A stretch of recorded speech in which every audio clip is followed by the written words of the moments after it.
Tonight we have new details about what led to the Guardians Foundation reporting a former employee suspected of fraud. The Guardians is currently contracted with the city of Spokane to run the Trent and Cannon Street shelters.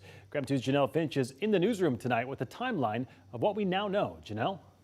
Guardians Foundation CEO Mike Shaw answered my questions about how he discovered $118,000 in suspected fraud within his organization. He also explained why he waited months to report the suspected fraud to Crime Check.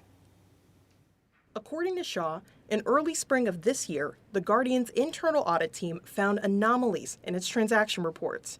Upon investigating the anomalies, evidence of potential fraud pointed to one employee. Shaw says by May, internal investigators felt they had enough information to begin alerting authorities and attorneys, but he didn't take immediate action.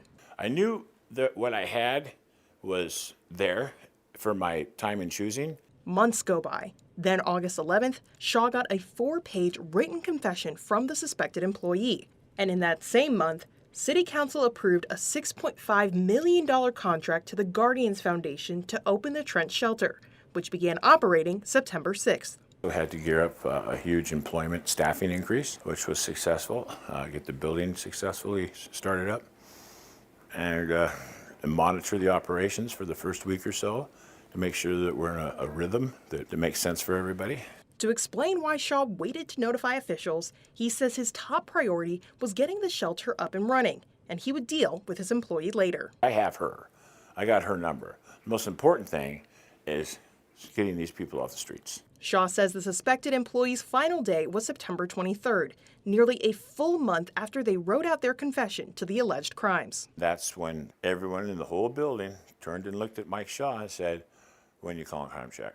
As revealed in Crime Check calls KREM 2 obtained in a records request, Shaw sounded the alarm September 29th, 4 months since claiming what he calls solid evidence of potential fraud. Crime Check, what are you reporting? Theft. From a home, a business, a vehicle? Business. Nearly 2 weeks later in October, City Council members and the mayor's office informed the public about the alleged fraud.